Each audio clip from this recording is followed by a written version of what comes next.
Episode 224।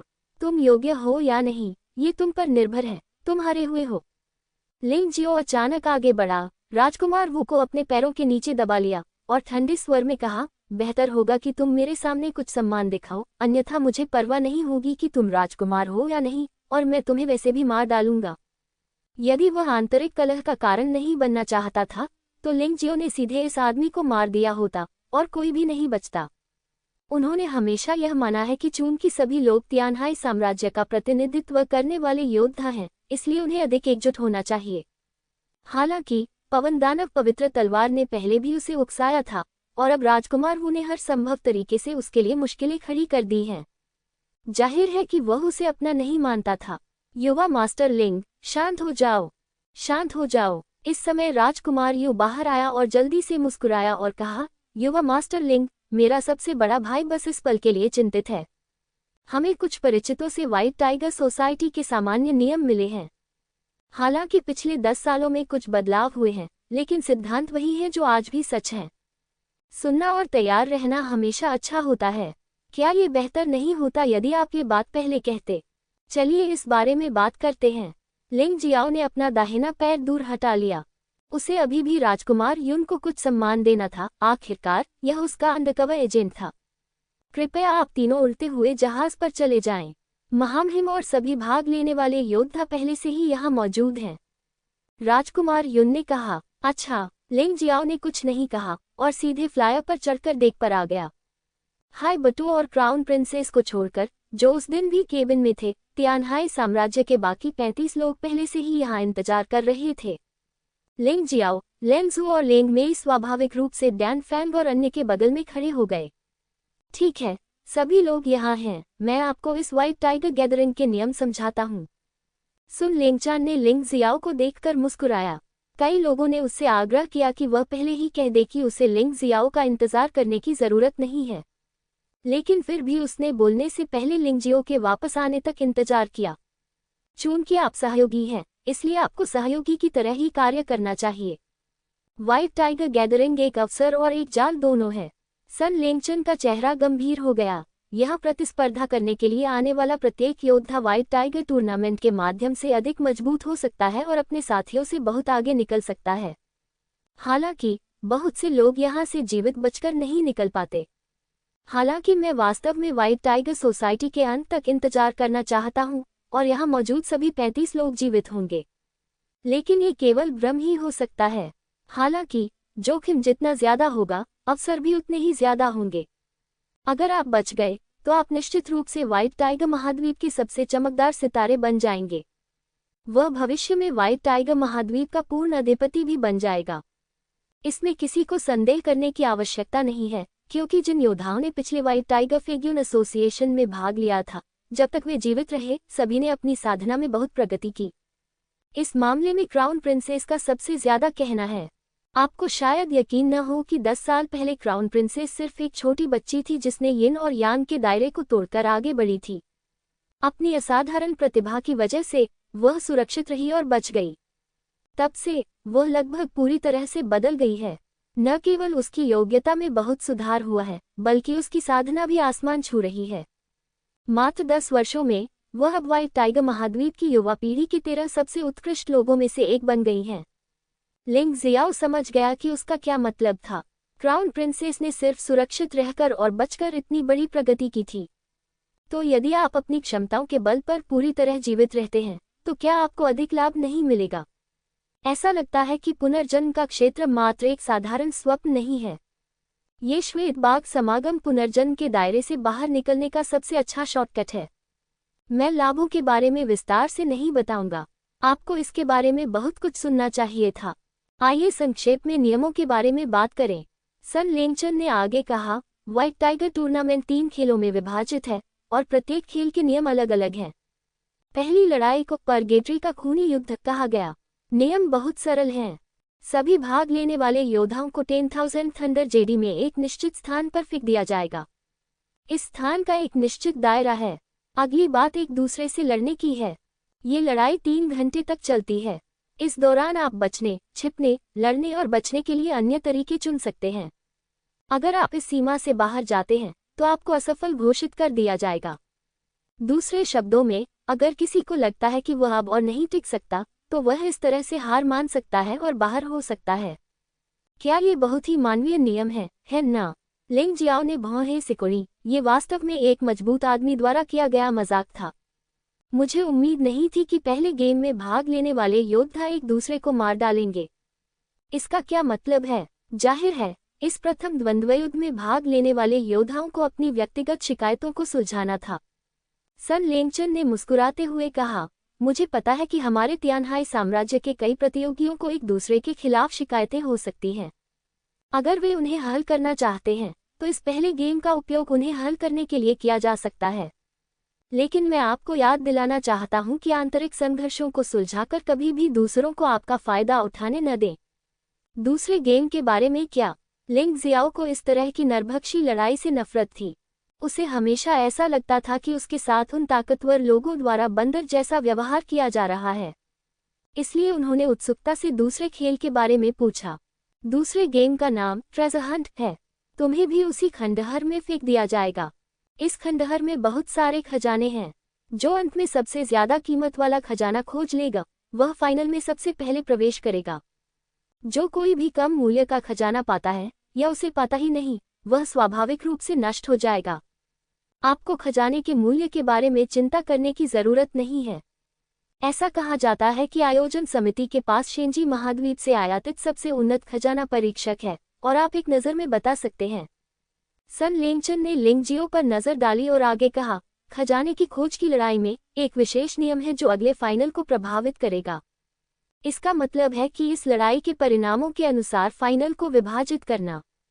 सबसे शक्तिशाली का सबसे कमजोर के विरुद्ध, दूसरा बनाम दूसरा अंतिम, और इसी तरह। बेशक, जो योद्धा फाइनल में प्रवेश कर सकते हैं, उनसे निपटना आसान नहीं है, इसलिए आपको इस बारे में बहुत अधिक परवाह करने की आवश्यकता नहीं है। दूसरा राउंड सरल है, किसी ने मुस्कुराते हुए कहा। क्या ये सरल है? सन लेंगचन ने उस आदमी की ओर देखा और कहा, प्राचीन खंडहरों के खजाने को ढूंढना इतना आसान नहीं है।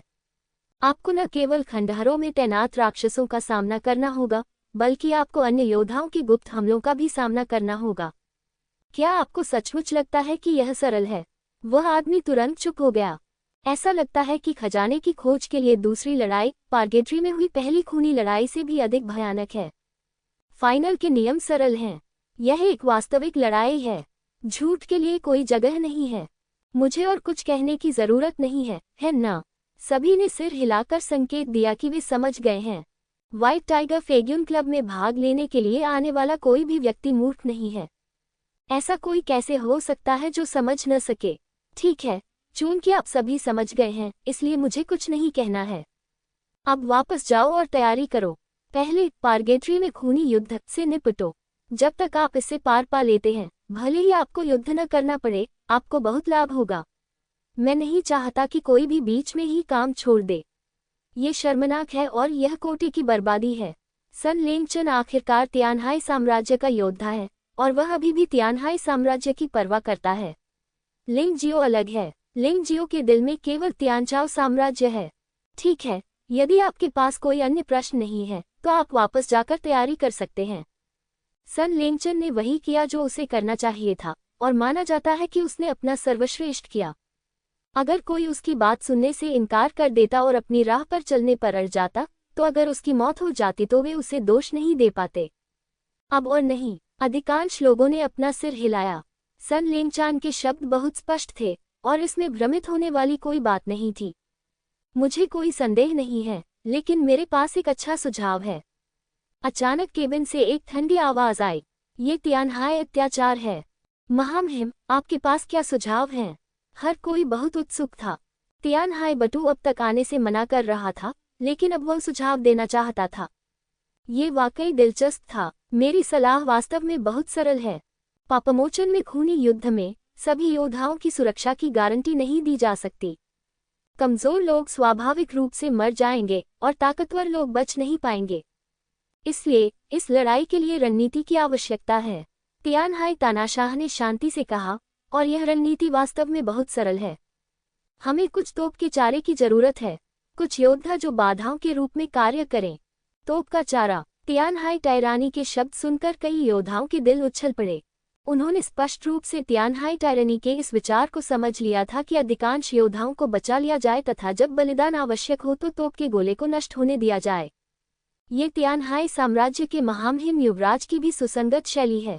तो फिर इस तोप का चारा बनने के लिए कौन उपयुक्त है? सन लेंगचान ने भौहें सिकुड़ते हुए कहा, मुझे डर है कि कोई भी तैयार नहीं है ना? यह उन पर निर्भर नहीं है।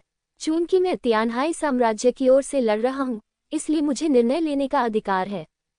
तियानहाई बटू ने ठंडी सांस लेते हुए कहा, इतना दबंग, बेहद क्रूर। जिसे मरना चाहोगे वह मरेगा। महामहिम क्राउन प्रिंस ने जो कहा वह बिल्कुल सच है। इस समय कोई भी स्वार्थी नहीं हो सकता है और उसे साम्राज्य के हितों पर विचार करना चाहिए। महामहिम ने जो कहा वह हमारे तियानहाई साम्राज्य के स्वामियों की मृत्यु की संख्या को यथासंभव कम करने का सबसे अच्छा तरीका हो सकता है। पवन दानव पवित्र तलवार ने तियानहाई टायरनी की चापलूसी की। इसके विपरीत तियानहाई टायरनी के बिना मुझे डर है कि वह रास्ते में लिंगजियो द्वारा मारा गया होगा और वह अब तक जीवित नहीं रह पाया होगा। तो फिर इस हारे हुए व्यक्ति को तोप का चारा बनने देना कैसा रहेगा? लिंगजियो ने अचानक पवन दानव पवित्र तलवार को देखा और ठंडे स्वर में कहा, आप? पवन दानव पवित्र तलवार ने लिंगजियो को देखा और क्रोधित होना चाहता था, लेकिन उसके चेहरे को छूने के बाद जो अभी भी थोड़ा सूजा हुआ था, उसने कुछ भी कहने की हिम्मत नहीं की।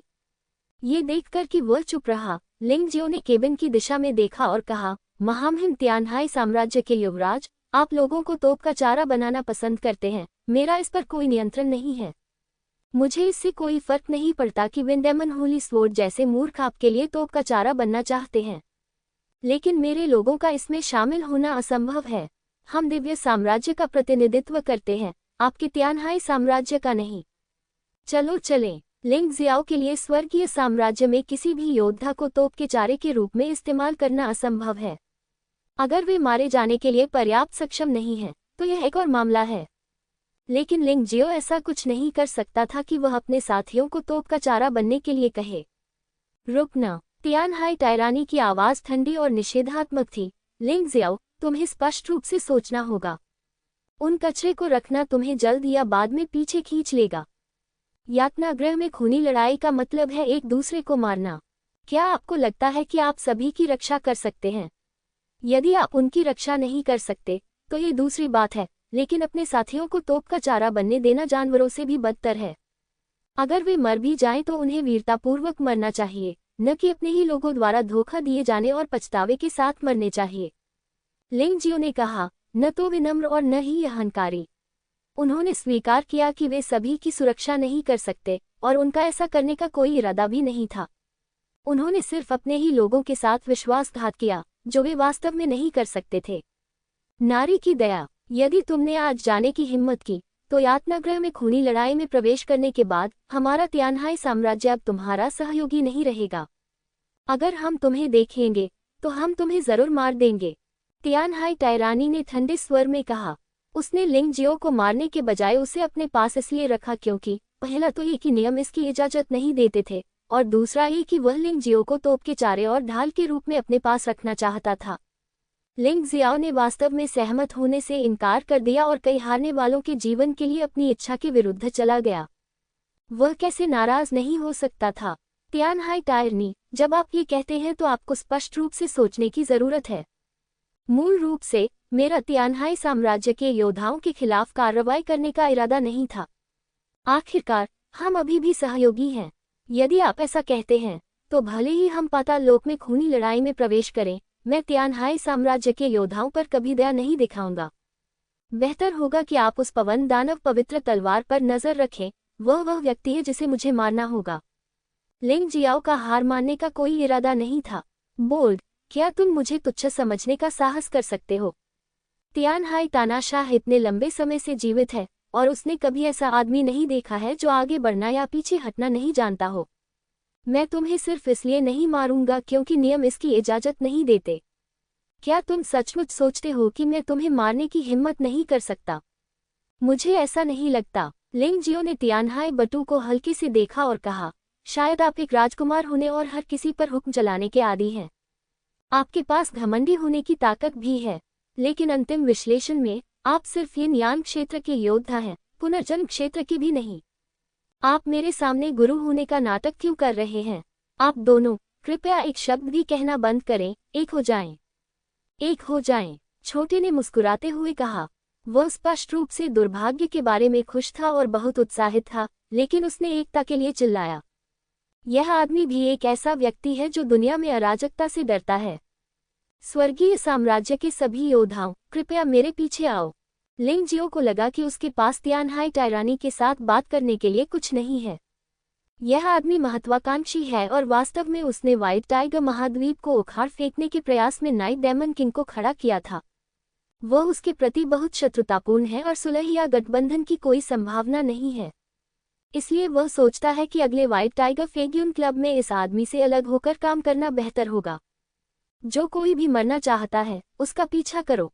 ये राजकुमार गारंटी देता है कि वह पार्गेट्री में पहली खूनी लड़ाई में जीवित नहीं बचेगा। तियानहाई बटू ने अचानक केबिन से एक भयावह आभा छोड़ी, जिसने पूरे फ्लाईव्हील जहाज को ढक लिया। विस्मयादिबोधक चिन्ह, एक भयानक तलवार की ऊर्जा हवा में फैल गई। लिंग जियो ने केबिन की दिशा में पीछे देखा और अपनी तलवार की मंशा से तियानहाई बटू की आभा से टकराया। क्या तुम सचमुच सोचते हो कि तुम जो चाहो कर सकते हो?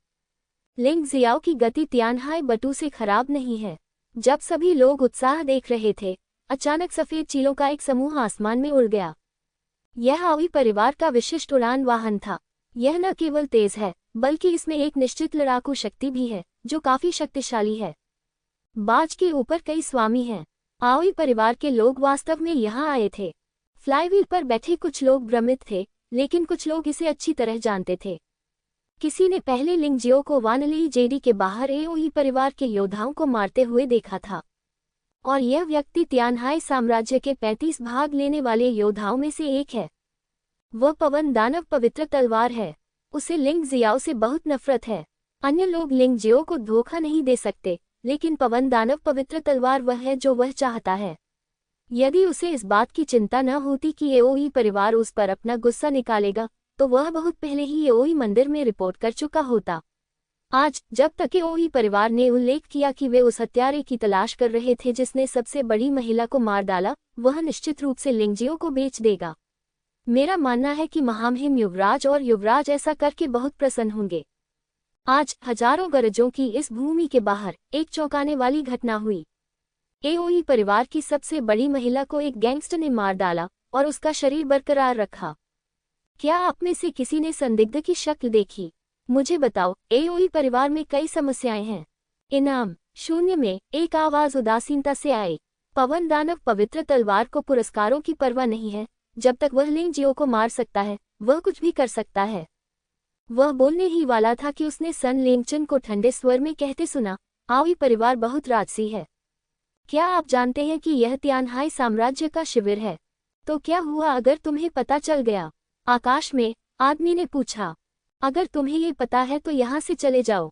सन लेंगचन ने ठंडे स्वर में चिल्लाते हुए अपना दाहिना हाथ उठाया और एक चांदी की सुई बाहर निकाल दी। आकाश में 11वें स्तर के यिनयान क्षेत्र के योद्धा को उसके घोड़े के साथ गोली मार दी गई। वह जमीन पर गिर पड़ा और मर गया। एओई परिवार ने सोचा कि 10,000 थंडर जेडी में कोई भी उन्हें उकसाने की हिम्मत नहीं करेगा और बाहर भी कोई उन्हें उकसाने की हिम्मत नहीं करेगा।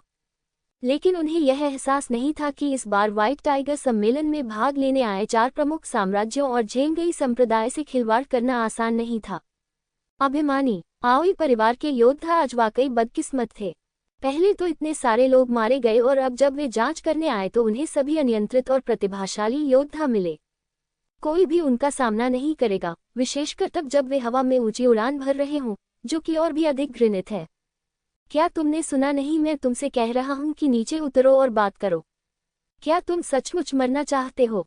एक और आवाज आए, और ये तियानहाई साम्राज्य के शिविर के पास युएलान साम्राज्य के शिविर की दिशा से आई थी।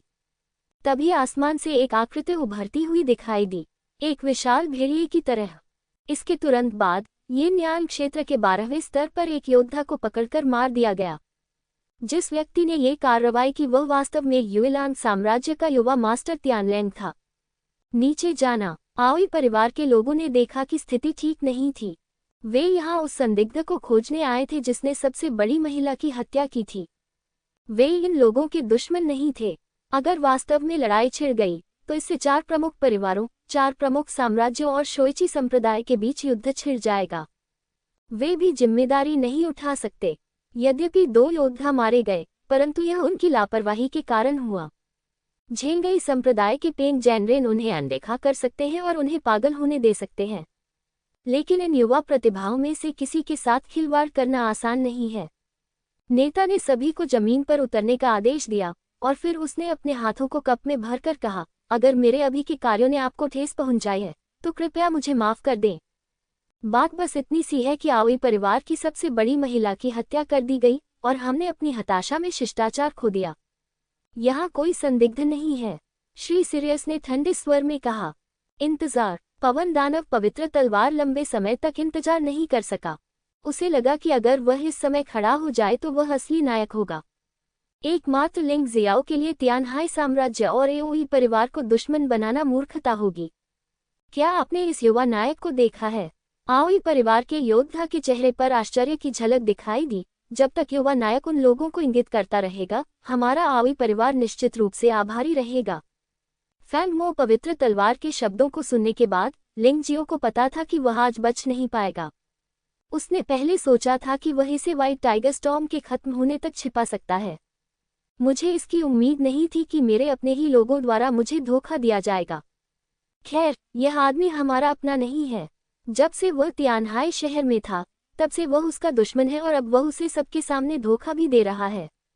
ऐसा लग रहा था कि उस आदमी को मारने की उसकी प्रतिज्ञा बिल्कुल सही थी। अगर यह आदमी जीवित होता तो निश्चित रूप से मुसीबत में होता। लिंग जियाओ, लिंग मेई, लेंसू, अगर तुम तीनों में अभी भी थोड़ी हिम्मत है तो खड़े हो जाओ और कायरों की तरह मत बनो। खासकर आप, लिंग जियो, आप एक आदमी हैं, आप जो करते हैं उसके लिए आप जिम्मेदार हैं, दूसरों को अपनी ढाल न बनने दें। पवन दानव पवित्र तलवार ने लिंग जियो और अन्य लोगों को देखा और स्पष्ट रूप से लिंग जियो, लेंसू और लिंग मेई के नामों की घोषणा की। क्या धार्मिक और विस्मयकारी पवन दानव पवित्र तलवार है। आप बुरे नहीं हैं, आप वास्तव में अच्छे हैं। लिंग जियो ने मुस्कुराते हुए फैंग मो पवित्र तलवार की ओर देखा और उसकी मुस्कुराहट में हत्या का इरादा और भी मजबूत था। वह न केवल पवन दानव पवित्र तलवार को मारना चाहता था, बल्कि वह इस आदमी को अंतहीन पीड़ा भी देना चाहता था। चिरप, आकाश में सफेद चील ने अचानक अपना सिर उठाया और चिल्लाया, और तब सभी को स्पष्ट रूप से महसूस हुआ कि सभी दिशाओं से सभी स्वामी एकत्र हुए थे। लोगों की यह संख्या वास्तव में काफी बड़ी है। जाहिर है, लिंग जियो और अन्य लोगों की क्रूरता को देखते हुए एओई परिवार सुदृढ़ीकरण की तलाश में है। हाँ, लिंग जियाओ, तुम सच में बहुत शक्तिशाली हो। जब तुम पहली बार वान ली जेडी में आए थे तो तुमने वास्तव में एक बहुत बड़े राक्षस को उकसाया था। तियानहाई बटू ने एक दुर्लभ मुस्कान दी और फिर कहा, क्या होगा अगर तुम अपने लोगों को तोप का चारा बनने का वादा करो और मैं उनसे निपटने में तुम्हारी मदद कर सकता हूँ। यद्यपि एओई परिवार शक्तिशाली है, फिर भी वे अभी तक इस राजकुमार की नज़र में नहीं है। कोई जरूरत नहीं, मैं, लिंग जियो, आप जैसे महान देवता को काम पर रखने का जोखिम नहीं उठा सकता। मैं अपनी समस्याओं को खुद हल करूंगा। क्या आप अपने लिए एक दोस्त को बेच रहे हैं? लिंग जियाओ ने अपने पूरे जीवन में इस तरह का काम कभी नहीं किया है और वह भविष्य में भी ऐसा कभी नहीं करेगा। वह आकाश में एकत्रित आओई परिवार के योद्धाओं को उदासीनता से देख रहा था, जिनकी पुतलियों में हत्या की मंशा थी। चून की बचने का कोई रास्ता नहीं है, तो फिर मार डालो। बहुत समय हो गया जब मैंने कोई अच्छी लड़ाई लड़ी थी। क्या आप सभी पुनर्जन्म की जल्दी में हैं? लिंग जियाओ ने उपहास किया। अच्छा लड़का, तुम वाकई उतने ही घमंडी और अहंकारी हो जितना कि अफवाहें कहती हैं। तुमने हमारे एओई परिवार की सबसे बड़ी महिला को मारने की हिम्मत भी की। तुम्हें मौत से भी बदतर जिंदगी के लिए तैयार रहना चाहिए, है न?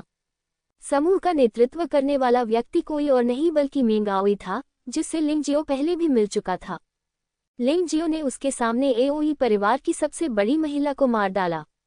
हाँ, ऐसा लगता है कि आप पहले से ही यह जानते हैं, इसलिए मुझे कुछ और कहने की कोई आवश्यकता नहीं है। लिंग जियो मुस्कुराया, यह अनुमान लगाते हुए कि एओई परिवार ने ये जानने के लिए कुछ विधि का उपयोग किया था कि राहगीर योद्धा जिसने उनकी सबसे बड़ी महिला को मार डाला था, वह छद्मवेश में वह था। इस मामले में निर्दोष होने का दिखावा करने की कोई जरूरत नहीं है। आज की लड़ाई अपरिहार्य लगती है। अरे आहा, कितना अच्छा लड़का है। वह एओई परिवार की सबसे बड़ी महिला को भी मारने की हिम्मत करता है, और ऐसा लगता है कि उसका इससे बचने का कोई इरादा नहीं है। ये लड़का कितना बहादुर है। छोटे लड़के ने धीरे से आह भरी और मुस्कुराते हुए लिंग जियाओ की तरफ देखा। ये लड़का वाकई उसे पसंद आया। आप अपना बचाव नहीं करना चाहते? आओई ने पूछा। क्या बचाव करने का कोई फायदा है? लिंग जियाओ ने वापस पूछा। नहीं, हमारा आओई परिवार एक को जाने देने के बजाय गलती से 10,000 लोगों को मार देगा। जब तक तुम संदिग्ध हो, हम तुम्हें जरूर मार देंगे और हम तुम्हें कभी भागने नहीं देंगे। आओई ने उत्तर दिया। इस मामले में तुम क्या बकवास कर रहे हो? मैंने तुम्हें पहले भी जीने दिया और अपनी बड़ी औरत के साथ नहीं जाने दिया। ऐसा लगता है कि तुम असंतुष्ट हो। इस मामले में तुम आज ही मर जाओ। लिंग जियो ने एओई मेंग को देखा और अधिक से अधिक लोगों का सामना करते समय वह बिल्कुल भी नहीं डर रहा था, क्योंकि लिंग जियो ने देखा था कि यद्यपि ये लोग शक्तिशाली थे, लेकिन कोई भी योद्धा नहीं था जो उसे लगातार दबा सके। यदि ऐसा है तो फिर उसमें इतना डरावना क्या है? मुझे याद है कि जब मैं ब्लैक क्रो एम्पायर गया था और ब्लड डेमन और ब्लड डेमन बीस्ट का सामना किया था, तो स्थिति अब की तुलना में बहुत अधिक खतरनाक थी। क्या वह भी इसी तरह जीवित नहीं रहा? आमने सामने मुकाबला है। समूह युद्धों में भी समूह युद्ध की रणनीति होती है। वह लिंग जियाओ निश्चित रूप से पीड़ित नहीं होगा, लेकिन ऐसा प्रतीत होता है कि आओई परिवार के सदस्यों का तत्काल कार्रवाई करने का कोई इरादा नहीं था। लिंग जियाओ ने थोड़ा सा मुंह सिकुड़ा और शायद कारण का अनुमान लगा लिया। वह शायद अधिक शक्तिशाली योद्धा की प्रतीक्षा कर रहा था। ये कहना हास्यास्पद है कि केंद्रीय शिविर में एओई परिवार के कम से कम सैकड़ों स्वामी हैं, लेकिन वे उसके खिलाफ कार्रवाई करने की हिम्मत नहीं करते हैं। प्रतिष्ठित एओई परिवार एक असफल व्यक्ति बन गया है। व्हाइट टाइगर फेग्यून एसोसिएशन में भाग लेने वाले तियानहाई साम्राज्य के अधिकांश योद्धा पीछे हट गए, जिससे तियानचाओ साम्राज्य के कुछ लोग ही बचे। वे निशाना बनना नहीं चाहते। इसके विपरीत यहाँ कई लोग हैं जो लिंग जियो को मारा हुआ देखकर खुश हैं। बेशक कुछ लोग वहां से नहीं हटे। उदाहरण के लिए सन लेंगचान, म्यू वानशुन, जियो बूडियान, लियू लियान और को जिलिंग ने नहीं छोड़ा। सन लेंगचन, लियू लियान और को जिलिंग इसलिए नहीं गए क्योंकि वे लिंग जियाओ के पक्षधर थे। म्यू वानशुंग और शियाओ बूडियान वहां से जाना ही नहीं चाहते थे। जब आओई परिवार आता है तो उन्हें क्यों जाना पड़ता है? उनमें से एक तियानहाई के 4 नायकों में से एक है और दूसरा 13 सबसे मजबूत प्रतिभाओं में से एक है, इसलिए वे स्वाभाविक रूप से अभिमानी हैं। आपका नाम मिस्टर तियानलेंग है न? एओई परिवार का योद्धा जिसने मुझे मार डाला है, उसे दैवीय दंड स्वीकार करने के लिए तैयार रहना चाहिए, है न? एओई मेंग ने देखा कि उसके पक्ष में लोगों की संख्या बढ़ रही थी और वह तुरंत आश्वस्त महसूस करने लगा। वह मूल रूप से इसलिए उतरा क्योंकि वह मास्टर तियानलेंग और सन लेंगचन के साथ झगड़ा नहीं करना चाहता था। इस समय उन्होंने अपना सारा आक्रोश और गुस्सा प्रकट कर दिया। क्या तुम मुझे धमकी दे रहे हो? युवा मास्टर तियानलेंग शुरू में ऐसे मामलों में दखल देने के लिए तैयार नहीं थे। आखिरकार लिंग जियाओ के साथ उनकी कोई दोस्ती नहीं थी और यहाँ तक कि उनके बीच कुछ शिकायतें भी थीं। लेकिन इस बेवकूफ़ और घमंडी एओई ने वास्तव में उसे धमकी दी थी। मुझे आश्चर्य है कि क्या वह इसे जाने दे सकता है। राजकुमारी सिल्वर वुल्फ हमेशा से ही मिस्टर सीरियस के साथ रही है। चूंकि मिस्टर सीरियस जाने की योजना नहीं बना रहे हैं, इसलिए वह भी नहीं जाएंगी। बहुत अच्छा, मैं देखना चाहूंगा कि आपका एओई परिवार कितना सक्षम है। आपने एक ही समय में युएलांग साम्राज्य और तियानहाई साम्राज्य को भड़काने की हिम्मत कैसे की? मास्टर तियानलेंग की आंखों में ठंडक और उपहास छलक रहा था। जब वह यहाँ आया तो उसने सुना कि 4 प्रमुख परिवार बहुत घमंडी हैं। आज जब मैंने इसे देखा तो यह अफवाहों से भी बदतर था। अन्य लोग 4 साम्राज्यों को भड़काने से डरते थे, लेकिन उन्होंने नहीं सोचा था कि इससे कोई बड़ी परेशानी होगी। भाई लिंग, ऐसा लगता है कि स्थिति ठीक नहीं है। एओई परिवार में अधिक से अधिक योद्धा हैं। ये बल के बढ़ने का संकेत है। अनुमान है कि बाद में मजबूत योद्धा आएंगे। अन्यथा आप तीनों को पहले निकल जाना चाहिए। उनका पहला लक्ष्य आप हैं। डैन फैंग लिंग जियो के पास गया और फुसफुसाया, छोड़ो, हाँ, मैं जा रहा हूँ। क्या मैं तुम्हें तोप का चारा बनने दूंगा? लिंग जियो ने अपना सिर हिलाया और कहा, जिस दिन से दिव्य साम्राज्य की स्थापना हुई है, मैं, लिंग जियो, हमेशा सबसे आगे रहा हूँ। मुझे कभी किसी चीज का डर नहीं रहा। अगर कोई चाहता है कि मैं मर जाऊं, तो मैं केवल अंत तक लड़ सकता हूँ। सबसे बुरी स्थिति में उसे बस 7 राक्षस राजाओं को फिर से रिहा करना होगा और इससे कोई फर्क नहीं पड़ता कि वे दोनों एक साथ मर जाते हैं। वैसे भी जो उसे ऐसा करने नहीं देता उसे वह आसानी से रहने नहीं देगा। डैन फैन को पता था कि उसके पास मनाने के लिए कुछ भी नहीं था, और जैसा कि लिंग जियो ने कहा, एओई परिवार उनमें से किसी को भी जाने नहीं देगा। ये वास्तविक हत्याकांड में बदल जाएगा। उन्हें नायकों का नेतृत्व करने के लिए लिंग जियाओ जैसे शक्तिशाली व्यक्ति की आवश्यकता है। आओई परिवार के लोगों, मेरी बात सुनो। मैं, लिंग जियो, कभी भी निर्दोष लोगों को अंधाधुंध तरीके से नहीं मारूंगा। आपकी सबसे बड़ी महिला मुझे और मेरे दोस्तों को मारना चाहती है, इसलिए मेरे पास उसे मरने देने के अलावा कोई विकल्प नहीं है। अब तुम बदमाशों ने पहले शिकायत की, अब तुम हमें मारने आ रहे हो। मैं चुपचाप बैठकर मौत का इंतजार नहीं करूंगा। आज अगर तुम मुझे मारने आओगे तो मरने के लिए तैयार रहना।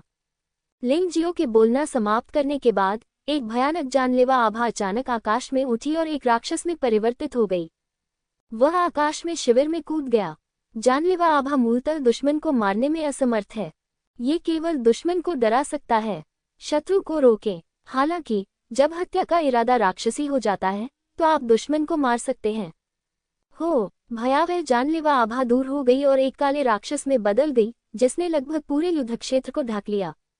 उस समय आओई परिवार के योद्धा स्पष्ट रूप से भ्रमित हो गए। कई लोगों ने लिंग जियो के भयानक जानलेवा इरादे का विरोध करने के लिए जल्दी से अपनी यिन और यांग ऊर्जा का इस्तेमाल किया। हालांकि कम साधना स्तर वाले योद्धा इस भयानक जानलेवा इरादे का सामना नहीं कर सकते। उनके शरीर तो सुरक्षित थे, लेकिन उनमें जीवन की सांसें खत्म हो चुकी थी। एक एक करके आसमान से गिर रहे हैं। उसने हत्या का इरादा कर लिया और एक ही पल में 10 से अधिक लोगों को मार डाला। इस दृश्य में एओई परिवार के योद्धाओं का उल्लेख नहीं करना, यहाँ तक कि यंग मास्टर तियानलेंग और तियानहाई टायरनी ने भी उसे अलग तरह से देखा। उसे मार डालो। लिंग जियो ने अपना हाथ हिलाया और उसके पीछे सभी लोग हवा में उछल पड़े और पीछे हटने का जरा सा भी इरादा किए बिना दुश्मन की टुकड़ी की ओर बढ़ गए। पवित्र राजा। लिंग जियो वहीं खड़ा था। उसकी ताइची आंखें घूम गईं और आकाश में एक सफेद आकृति दिखाई दी। पवित्र राजा ने युद्ध गीत गाया और संपूर्ण युद्ध क्षेत्र में श्वेत प्रकाश छा गया। इस प्रकाश से प्रकाशित हमारी और मित्र सैनिकों की युद्ध शक्ति बढ़ गई। दुश्मन की युद्ध शक्ति में काफी गिरावट आई है। ये लिंग शियाओ समूह लड़ाई का सबसे बड़ा लाभ है। फिर वह ठंडी मुस्कान के साथ मुस्कुराया। उसके शरीर के चारों ओर एक भयानक तलवार का साम्राज्य बन गया। प्रकाश का 7वां रहस्य, तलवार प्रकाश का डोमेन। मारना। आकाश में लाल सूर्य की शक्ति तलवार के क्षेत्र में फैल गई, जिससे लिंग जियो की तलवार की रोशनी की हर किरण सूर्य की आग की तरह दिखने लगी। गर्म, तीखा, डर, अनगिनत तलवारें दुश्मन पर बरसाई गईं, जिससे एओई परिवार के योद्धाओं में फिर से भ्रम की स्थिति पैदा हो गई। इस समय यंग मास्टर तियानलेंग ने भी कार्रवाई की। वह एक विशालकाय भेड़िए में तब्दील हो गया, मानो वह किसी खाली जगह में हो।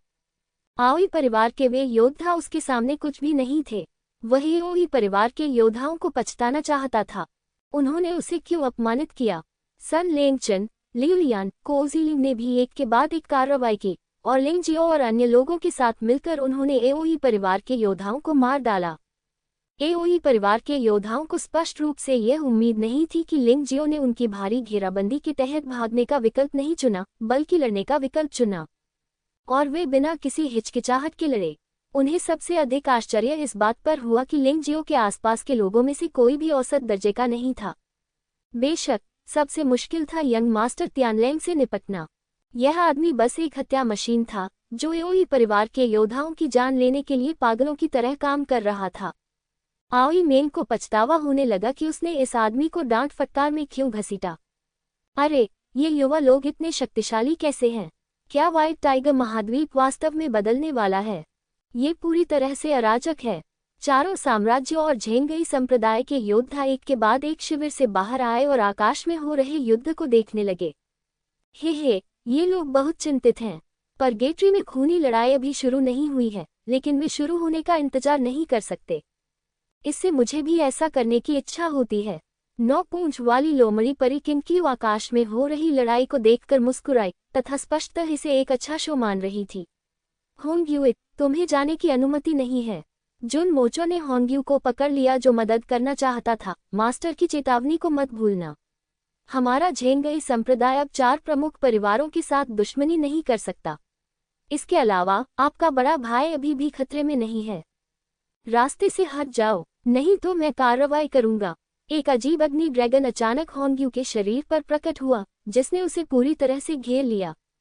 इस अग्नि ड्रैगन में होंग्यू की ताकत बहुत बड़ी हो गई। जून मोचो एक क्षण के लिए स्तब्ध रह गया और उसे पकड़ने में असफल रहा, जिसके कारण लाल चंद्रमा आकाश से टूटकर युद्ध समूह में शामिल हो गया।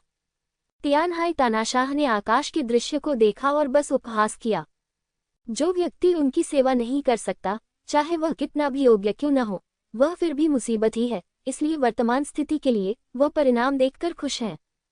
ये सबसे अच्छा होगा यदि दिव्य साम्राज्य के सभी लोगों को मार दिया जाए, जो कि उसकी पसंद के अनुसार होगा। महाराज, क्या हम आपकी पीठ पीछे हमला करना चाहते हैं?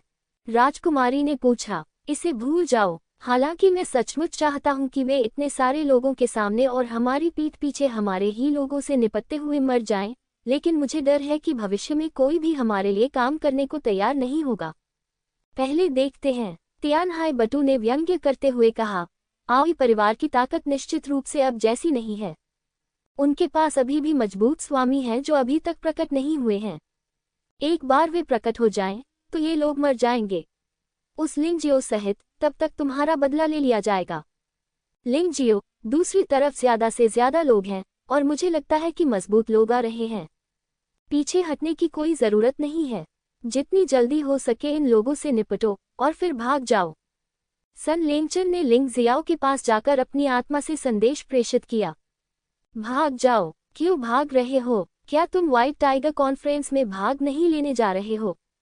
लिंग जियो ने सन लेंगचन की ओर देखा और कहा, आपकी के लिए धन्यवाद मिस सन, लेकिन अगर एओई परिवार मुझे अपमानित करता है, तो कौन अधिक बदकिस्मत है और कौन नष्ट हो जाएगा, यह अभी भी अनिश्चित है। अब इतना मत कहो, बस उन्हें मार दो। यदि आप मेरे लिए कुछ और लोगों को मारते हैं, तो आप मेरी मदद कर रहे हैं। केवल वह खुद ही जानता था कि लिंगजियो का तुरुप का पत्ता कितना भयानक था। इससे वह वास्तव में नाराज हो गया। वह एओई परिवार को इस दुनिया से पूरी तरह से गायब कर देगा। यदि यह बहुत महंगा न होता तो वह ये काम बहुत पहले ही कर चुके होते। खैर, मैं तुम्हें वैसे भी नहीं हरा सकता, इसलिए मैं और अधिक लोगों को मारने में तुम्हारी मदद करूंगा। सन लेंगचन ने असहायता से अपना सिर हिलाया और फिर उसका चेहरा कठोर हो गया और उसके पीछे एक फूल परी प्रकट हुई। फूल परी एक टोकरी लेकर जा रही है, जो आकर्षक एवं मनमोहक है। लेकिन ये सोचना गलत होगा कि सुंदरता ही डरावनी नहीं है। बिखरे हुए फूलों के साथ एक खूबसूरत लड़की। जैसे ही सन लेंगचान की ठंडी आवाज सुनाई दी, उसके पीछे मार्शल आत्मा के हाथों से फूलों की वर्षा हुई। फिर एक के बाद एक चीखें शुरू हो गईं। जब भी किसी योद्धा को इस फूल की पंखुड़ी से छुआ जाएगा, तो दुश्मन को जहर मिल जाएगा और वह मौके पर ही मर जाएगा, जबकि उसके अपने लोग जीवन शक्ति से भर जाएंगे और उनकी लड़ाकू प्रभावशीलता अचानक बढ़ जाएगी। पवित्र राजा के प्रभाव के साथ संयुक्त एओई परिवार के योद्धाओं के लिए स्थिति और भी कठिन हो जाती है। आपको एक भयानक मार्शल स्पिरिट की आवश्यकता है जो हमला कर सके और बचाव कर सके। कोई आश्चर्य नहीं कि आप तियानहाई के 4 नायकों में से एक बन सकते हैं। लिंग जियाओ ने सन लेंगचान की ओर देखा और मन ही मन उसकी प्रशंसा की कि यह लड़की मेडिसिन किंग सन बियर की बेटी बनने के योग्य है। वह बहुत शक्तिशाली थी। आओई परिवार बहुत बदकिस्मत था कि उसने उसे नाराज कर दिया। सिर्फ एक चाल ने एओई परिवार के दर्जनों योद्धाओं को मार डाला। अगर एओई परिवार के और भी योद्धा होते, तो भी अगर वे इसी तरह चलते रहे, तो वे सभी मर जाते। ऐसा लगता है कि तुम ही कुंजी हो। अगर मैं तुम्हें मार दूं, तो क्या वे जारी रख पाएंगे? अराजकता का फायदा उठाते हुए एओई मिंग अचानक लिंगजियो के पास पहुंचा और पीछे से हथेली से हमला किया, जिसका उद्देश्य लिंगजियो को मौके पर ही मार देना था। लिंगजियो की अभिव्यक्ति अपरिवर्तित रही और उसने पलटकर उसे मुक्का मारा। इसमें कुछ भी खास नहीं है, ये सिर्फ एक ठोस पंच है, लेकिन इस पंच में 1200 सम्राट और रानी पृथ्वी कोशिकाओं की शक्ति समाहित है। बूम! शून्य में भयानक शक्तियां टकरा गईं। आओई को लगा कि सामने से एक भयानक शक्ति आ रही है और उसने उसे रोकने की पूरी कोशिश की। हालांकि वह शक्ति बहुत शक्तिशाली थी और उसने वास्तव में उसे उड़ा दिया। मारना! लिंगजियो की आकृति चमक उठी और एक छाया में बदल गई और वह एक पल में एओई मिंग के सामने था। येनयान क्षेत्र के 14वें स्तर का योद्धा वास्तव में दूसरों से छिपकर हमला करने जैसा बुरा काम करना सीखता है। अगर तुम मरना चाहते हो, तो मैं तुम्हें मौत की घाट उतार दूंगा। बूम! एक और मुक्का बिजली की तरह लगा। इससे पहले कि बेचारा आओई समझ पाता कि उसका सामना किस तरह के भयानक प्रतिद्वंद्वी से हुआ है, उसका शरीर इस मौके से पूरी तरह से छलनी हो गया। तभी उसके पूरे शरीर में भयानक ज्वालाएं जलने लगी और उसका शरीर क्षण भर में राख में बदल गया। हा, ये बहुत आनंददायक है। मुझे उम्मीद नहीं थी कि जब मैं हजारों गरजों की भूमि पर आया तो वहां ऐसे लोग होंगे जो मरना चाहते होंगे। क्या उन्हें डर है कि मैं बहुत अकेला हो जाऊंगा? लिंग जियो जोर से हंसा, उसके दिल में बेहद खुशी महसूस हो रही थी। यह आदमी इतना भयानक कब हो गया? तो फिर आओई येन और यान क्षेत्र के 14वें स्तर का मास्टर होना चाहिए, लेकिन वह अपनी 2 चालें नहीं चला सका और हार गया। तियानहाई साम्राज्य के योद्धाओं को लिंग जियाओ के बारे में कुछ पता था। जब उन्होंने पहले लिंग जियो को पवन दानव पवित्र तलवार को चोट पहुंचाते देखा तो उन्हें लगा कि यह महज एक दुर्घटना थी, लेकिन अब वे वास्तव में अचंभित रह गए जब उन्होंने लिंग जियो को एओई यूंग को आसानी से मारते देखा। अगर इस नुकसान को खत्म नहीं किया गया तो दुनिया में अशांति फैल जाएगी। अचानक मुझे समझ में आया कि फैंगमिन किशान कैसा महसूस करता है। तियानहाई तानाशाह ने लिंग जियो को ठंडी निगाहों से देखा, उसकी आंखों में क्रूर हत्या का इरादा था। फैंगमिन किशान ने शुरुआत में ही उन्हें सूचित कर दिया था कि लिंग जियो को अवश्य ही समाप्त कर दिया जाना चाहिए, लेकिन उसने उस समय लिंग जियो को बिल्कुल भी गंभीरता से नहीं लिया, ये सोचकर कि फैंगमिन किशान बहुत ज्यादा सोच रहा था और वह फैंगमिन किशान को असंतुष्टों को खत्म करने में मदद करने के लिए लिंग जियो का भी उपयोग करना चाहता था। लेकिन आगे जो हुआ उसकी उन्होंने उम्मीद नहीं की थी, जो उनकी उम्मीद से कहीं ज्यादा था। फैंगमिन किशान को वास्तव में इस बच्चे ने मार डाला था। अब ऐसा लगता है कि इतिहास खुद को दोहराने जा रहा है। उनका तियानहाई तानाशाही कभी भी ऐसा होने की अनुमति नहीं देगा, इसलिए जब तक अवसर सही है वह निश्चित रूप से लिंग जियो को मार देगा और इस बीज को बढ़ने नहीं देगा। दूर से एक तेज सांस और करीब आती जा रही है। लिंग जियो महसूस कर सकता है कि आने वाले लोगों की ताकत बहुत मजबूत है। सबसे शक्तिशाली व्यक्ति येन और यान क्षेत्र के 18वें स्तर तक भी पहुंच सकता है। वह उससे 6 स्तर ऊपर है और उसके जीतने की कोई संभावना नहीं है, लेकिन इस समय भी उनका पीछे हटने का कोई इरादा नहीं है। वैसे भी ऐसा स्वामी तो एक ही है और वह उसे मार ही डालेगा। यद्यपि साधन सामान्य नहीं हो सकते, लेकिन जब तक वह जीत सकता है तब तक ठीक है, किसे इतनी परवाह है। दूर हटो, हम कब्जा कर लेंगे। अचानक आकाश में एक आवाज गूंजी। येन और यान क्षेत्र के 15वें स्तर का एक मजबूत आदमी। लिंग जियाओ हैरान रह गया। हालांकि वह इस स्तर के उस्तादों से नहीं डरता, लेकिन उसके दोस्त विरोध नहीं कर सकते। सन लेंगचन, मुझे येन और यान क्षेत्र के 15वें स्तर के योद्धा को मारने में मदद करो और मैं तुम्हारे लिए 1 दिन की गोली मुफ्त में परिष्कृत कर दूंगा। लिंग जियाओ ने ऊंची आवाज में कहा। वह इस आदमी को मार भी सकता है, लेकिन वह अपना तुरुप का पत्ता इतनी जल्दी सबके सामने प्रकट नहीं करना चाहता। वैसे भी सन लेंगचन यहाँ है, तो इसका उपयोग क्यों न करें? कोई बात नहीं। सन लेंगचान हंसा और फिर अचानक उस मास्टर को मार डाला जो दौड़कर आ रहा था। वहां 3 लोग थे, उनमें से एक यिन यान क्षेत्र के 15वें स्तर पर था और 2 यिन यान क्षेत्र के 14वें स्तर पर थे। सन लेंगचन ने यिन यान क्षेत्र के 15वें स्तर पर एक योद्धा को मार डाला जो एक पंखुड़ी की तरह हवा में तैर रहा था और उसका आकार बहुत सुंदर था। यिन यान क्षेत्र के 15वें स्तर पर योद्धा सन लेंगचन की ताकत को बिल्कुल भी नहीं देख सका। गुस्से में उसने यिन यांग युवानली को घुमाया और अचानक दोनों मुट्ठियों से मुक्का मारा। जो कोई भी मेरे रास्ते में आएगा वह मर जाएगा। यिन यांग क्षेत्र के 15वें स्तर वाले योद्धा ने हिंसक रूप से दहाड़ लगाए और सन लेंगचान को मार डाला। हालांकि आवाज अचानक बंद हो गई। सन लेंगचान ने अचानक अपने लाल होंठ खोले और एक चांदी की सुई हवा में उछली। ऐसा प्रतीत होता है कि इसमें उतनी गति नहीं है, लेकिन इसकी शक्ति अत्यंत अद्भुत है। ये चांदी की सुई सीधे योद्धा की भौहों में घुस गई। योद्धा तुरंत ही स्तब्ध होकर जमीन पर गिर पड़ा, उसकी जीवन शक्ति समाप्त हो गई। यह एक बहुत ही आसान झटका है। सन लेंगचान बहुत शक्तिशाली है। लड़की, तुम्हारा नाम क्या है? मास्टर सिरियस ने अचानक पूछा।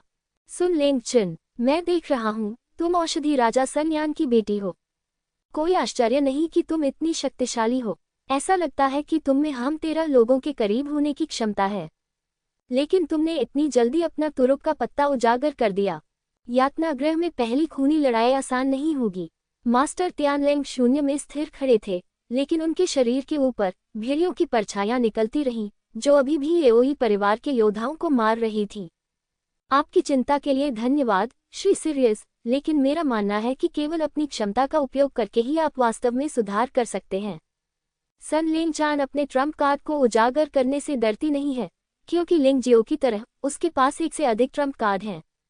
लिंग जियाओ को कभी भी सन लिंगचान की ताकत पर संदेह नहीं था, इसलिए उसने केवल यिन यान क्षेत्र के 15वें स्तर पर योद्धा पर नजर डाली और अपनी लड़ाई पर ध्यान केंद्रित किया।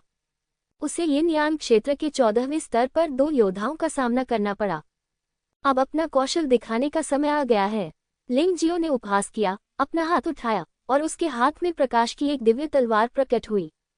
तुरंत ही आकाश में स्थित लाल सूर्य की शक्ति लगातार उसमें प्रवाहित होने लगी और दिव्य प्रकाश की तलवार चकाचौंध भरी रोशनी से चमक उठी। प्रकाश की दिव्य तलवार, पहला परिवर्तन, उगते सूर्य का परिवर्तन। च्यांग 9 परिवर्तनों में 9 परिवर्तन हैं और प्रत्येक परिवर्तन प्रकाश की दिव्य तलवार की शक्ति को बहुत बढ़ा देगा। लेकिन अब जब लिंग जियो की ताकत आसमान छू रही है और उसे यिन यान क्षेत्र के 14वें स्तर वाले योद्धाओं का सामना करना पड़ रहा है, तो समस्या को हल करने के लिए उसे केवल पहले परिवर्तन की आवश्यकता है। बच्चे, तुम बहुत घमंडी हो। हम दोनों का सामना करते हुए तुम सीधे लड़ने और मौत की तलाश करने की हिम्मत करते हो। यिन यान क्षेत्र के 14वें स्तर के 2 योद्धाओं ने अपने हाथों में एक भाला पकड़ रखा था। भालों पर यिन यान ऊर्जा एक विस्फोट बिंदु में संघनित हो गई। भयानक ऊर्जा निकलती रही और यह वास्तव में 10 मीटर से अधिक लंबे भाले में एकत्रित हो गई। युवानली भाला, ये भाला उन दोनों के एक साथ काम करने से बना था, इसलिए ये लिंग जियो से बिल्कुल भी नहीं डरता था और सीधे आगे की ओर वार करता था। बहुत अच्छा, इस निर्लज प्रहार का सामना करते हुए लिंग जियाओ ने इससे बचने का कोई इरादा नहीं किया। उसने अपने हाथ में प्रकाश की दिव्य तलवार लेकर आगे वार किया और उसके पीछे एक लाल सूरज चमकदार रोशनी के साथ चमक उठा। आकाश में लाल सूर्य की शक्ति इस उगते हुए सूर्य द्वारा आकर्षित हुई प्रतीत हुई और वह उसमें लगातार प्रवाहित होती रही, जिससे लिंग जियो के हाथ में प्रकाश की दिव्य तलवार की शक्ति बहुत बढ़ गई। सोना और जैड अंदर छिपा हुआ है। इन फैंसी चालों का क्या फायदा है? एओई परिवार के योद्धा लिंग जियो की भव्य चालों से भयभीत नहीं थे। उनके विचार में लिंग जियो यिन यान दायरे के 7वें स्तर पर था। भले ही वह लाल सूर्य के सार को अवशोषित कर सके और अपने हाथ में युवानली की तलवार को मजबूत कर सके, वह उन दोनों का दुश्मन नहीं होगा। इस टक्कर को लेकर कोई रहस्य नहीं है। बूम, किसी न किसी बिंदु पर टकराव घटित होता है। आकाश में 2 भयानक शक्तियां आपस में टकरा गईं। फिर आग की लपटें आसमान में फैल गईं, एक अग्नि ड्रैगन में बदल गई और संघनित युवान शक्ति के साथ भाले को निगल लिया। क्या चल रहा है? यिन यान क्षेत्र के 14वें स्तर पर 2 योद्धाओं ने देखा कि स्थिति अच्छी नहीं थी, लेकिन तब तक बहुत देर हो चुकी थी। अग्नि ड्रैगन ने युवानली भाले को जला दिया। प्रकाश की दिव्य तलवार पूरी तरह से नीचे गिर गई और अप्रत्याशित रूप से एक तलवार के साथ दोहरा दुश्मन आ गया। यिन यान क्षेत्र के 14वें स्तर के 2 योद्धा लिंग जियो के प्रहार से मौके पर ही मारे गए तथा कोई भी शव शेष नहीं बचा। एक चीख भी नहीं निकली। ये दृश्य उस समय से भी अधिक चौंकाने वाला था जब सन लिंगचन ने यिन और यान क्षेत्र के 15वें स्तर पर योद्धा को मार डाला था। लिंग जियो वहीं खड़ा था, उसके शरीर में छिपी ऊर्जा युद्ध से उत्तेजित लग रही थी। उनका आभामंडल तीव्र एवं मजबूत होता जा रहा है। ऐसा लगता है कि खेती फिर से सफल होने वाली है। यही कारण है कि लिंग जियाओ को लड़ना पसंद है। प्रत्येक युद्ध से उसे सदैव महान लाभ प्राप्त होता था तथा उसके रक्त आत्मा तावीज में संग्रहित ऊर्जा उत्तेजित होती थी। इस समय लिंग जियो धूप में नहाया हुआ था और उसका पूरा शरीर सूर्य देवता की तरह चमक रहा था।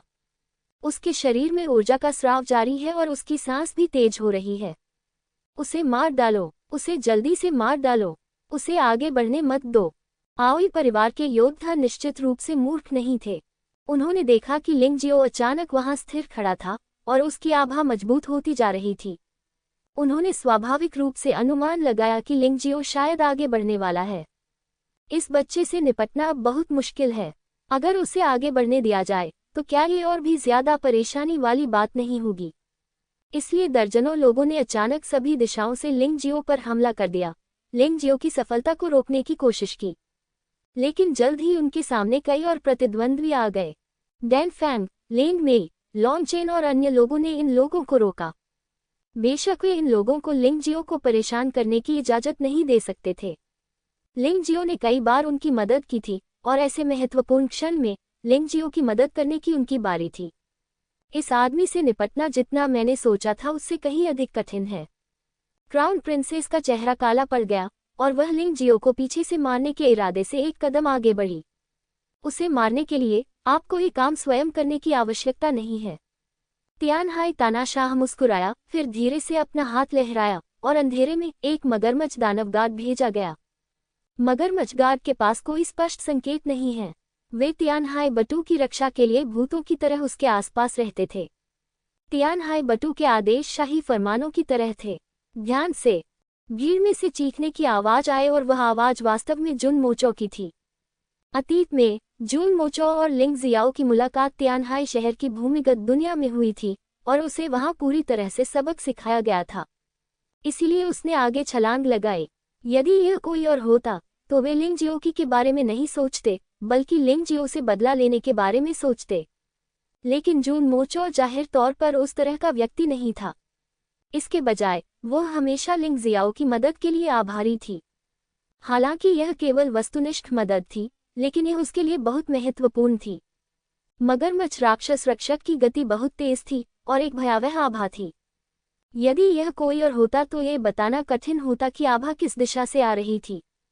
लेकिन लिंग जियाओ इस आभा से बहुत परिचित था। उसने अपना बचाव नहीं किया और पीछे मुड़कर भी नहीं देखा। उसने मगरमच्छ राक्षस के कवच में लगे तीखे खंजर से अपने शरीर को छेद दिया। किंग, इस वार से ऐसी आवाज आए मानो स्टील की प्लेट पर वार किया गया हो। मगरमच्छ दानव रक्षक एक पल के लिए स्तब्ध रह गया और पीछे हटने और भागने वाला था जब एक छाया लिंग जियो के पैरों से उड़ी और उसके दिल में घुस गई। मगरमच्छ राक्षस रक्षक का शरीर काले धुंध में बदल गया और वहीं पर विलुप्त हो गया। राक्षस लिंग जियाओ को छाया के बेटे की भावना दूसरे पक्ष के शरीर को छेदने का एहसास हो रहा था। इसमें कोई संदेह नहीं था कि यह राक्षस की शक्ति थी। अंततः उसने पलटकर तियानहाई बटू को देखा। जहां तक उसे पता था, व्हाइट टाइगर महाद्वीप पर एकमात्र योद्धा जिसने राक्षस को जन्म दिया था वह था तियानहाई बटू। क्या इस आदमी तियानहाई बटू ने आखिरकार लिंग जियो पर हमला किया? खैर, मैं लिंग जियो दानव की शक्ति को अवशोषित करूंगा और मुझे तोड़ने में मदद करूंगा। उसने अपना चश्मा फिर से बंद कर लिया और दानव की शक्ति सीधे उसकी शिरोबिंदु में घुस गई तथा बार बार उसकी साधना की बेड़ियों पर प्रहार करने लगी।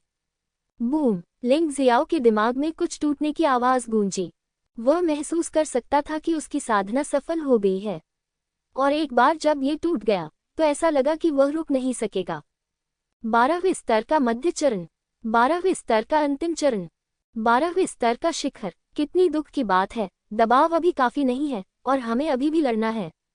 लिंग जियो ने अपनी आंखें खोली और एओई परिवार के योद्धाओं को देखा जो पूरे आकाश में बिखरे हुए थे। उसके होठों पर एक व्यंग्यात्मक मुस्कान थी। आज तुम में से चाहे जितने भी लोग आओगे, मैं उतने ही लोगों को तब तक मार डालूंगा जब तक तुम अपना डर स्वीकार नहीं कर लेते। उसका चेहरा राक्षस की तरह क्रूर हो गया।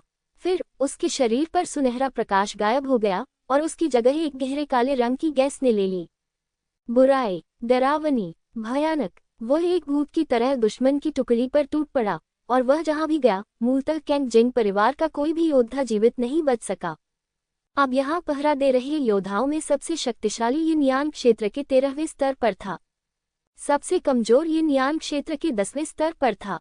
ये योद्धा केवल लिंग जियाओ के अभ्यास के लिए लक्ष्य थे। हम दूर से एक और तेज सांस हवा में उड़ी।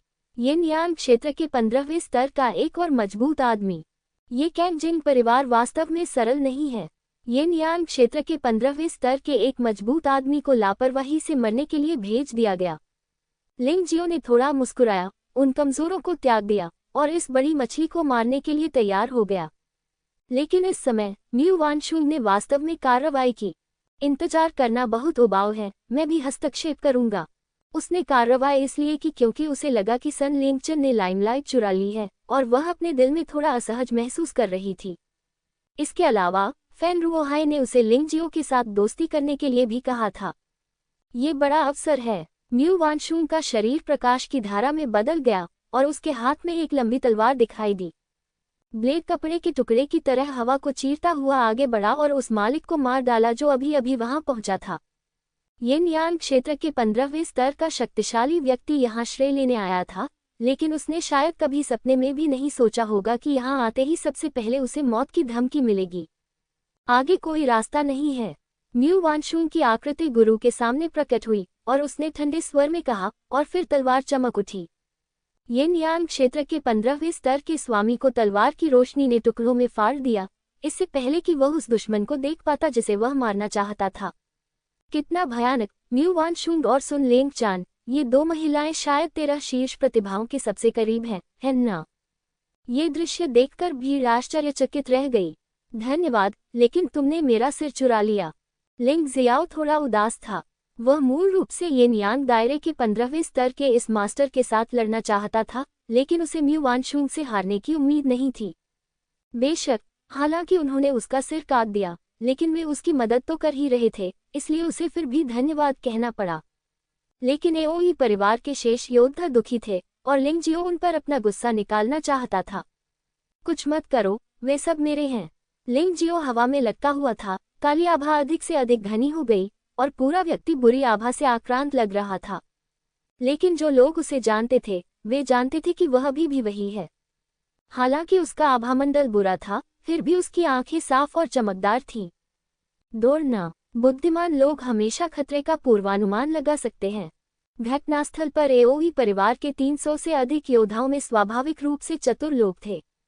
लिंग जियो की भयानक और शक्तिशाली आभा को महसूस करते हुए वह दहाड़ उठा और दूर भागने का नेतृत्व किया।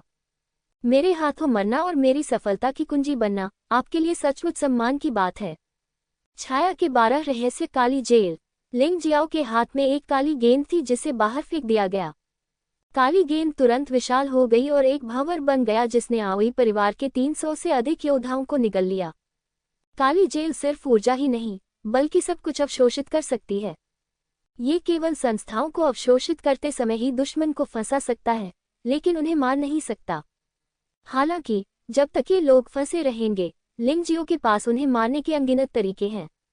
डरो मत, इस काली जेल को तोड़ने के लिए सभी एक साथ हैं। वह अकेला है और उसकी युवानली निश्चित रूप से हमारी जितनी अच्छी नहीं है। यद्यपि फंसे हुए एओई परिवार के योद्धा थोड़े भ्रमित थे, फिर भी कुछ लोग खड़े हो गए और हमला करने का तरीका बताने लगे। हाँ, 300 से अधिक लोगों ने एक साथ काली जेल पर बमबारी की, जिससे काली जेल टेढ़ी मेढ़ी और विकृत होने लगी। इसके ढह जाने का खतरा था। बुद्धिमान लोगों, ये दुख की बात है कि आपके पास कोई मौका नहीं है। लिंग जियो थोड़ा मुस्कुराया और एक रक्तात्मा ताबीज उसके सिर के ऊपर तैरने लगा। 18 नरक ताबीजों में से तेल पेन नरक, मार डालो। रक्तात्मा ताबीज की बलि दी गई और फिर ताबीज से एक सुनहरा तरल निकला। तरल पदार्थ काली कोठरी में डाला गया और तुरंत चीखें गूंजने लगी। वह उबलता हुआ गर्म तेल था। भयावह उच्च तापमान किसी भी व्यक्ति के शरीर को क्षण भर में भून सकता है। कई लोगों को चिल्लाने का भी समय नहीं मिला, उनके शरीर पहले से ही अकड़ चुके थे और फिर जीवन की सांस तुरंत गायब हो गई। केवल येन और यांग ऊर्जा ही लगातार उनके शरीर से मुक्त होती रही और 18 नरक तावीजों में एकीकृत हो गई। यह एहसास आ रहा है। लिंग जियो को महसूस हो रहा था कि उसकी साधना की बेड़ियां फिर से हिल गई थीं। येन यांग क्षेत्र के 12वें स्तर के शुरुआती चरण से शिखर अवस्था तक पहुंचना कोई बड़ी बात नहीं है। हालांकि ताकत में सुधार हुआ है, लेकिन सुधार पर्याप्त रूप से स्पष्ट नहीं है। केवल तभी जब कोई व्यक्ति वास्तव में बड़ी सफलता प्राप्त करता है तथा येन यांग क्षेत्र के 12वें स्तर से येन यांग क्षेत्र के 13वें स्तर तक पहुंचता है, तो वह वास्तविक गुणात्मक परिवर्तन हो सकता है। इसे मेरे लिए तोड़ दो। लिंग जियो गुस्से से दहाड़ा और उसके शरीर में शक्ति टकराती रही। वह महसूस कर सकता था कि वह आगे बढ़ने वाला है, लेकिन वह बस थोड़ा करीब था और आगे नहीं बढ़ सका। ऐसा लगता है कि ये लोग अभी भी बहुत कमजोर हैं। लिंग जियो ने धीरे से आह भरी और अंधेरी जेल से बाहर आ गया।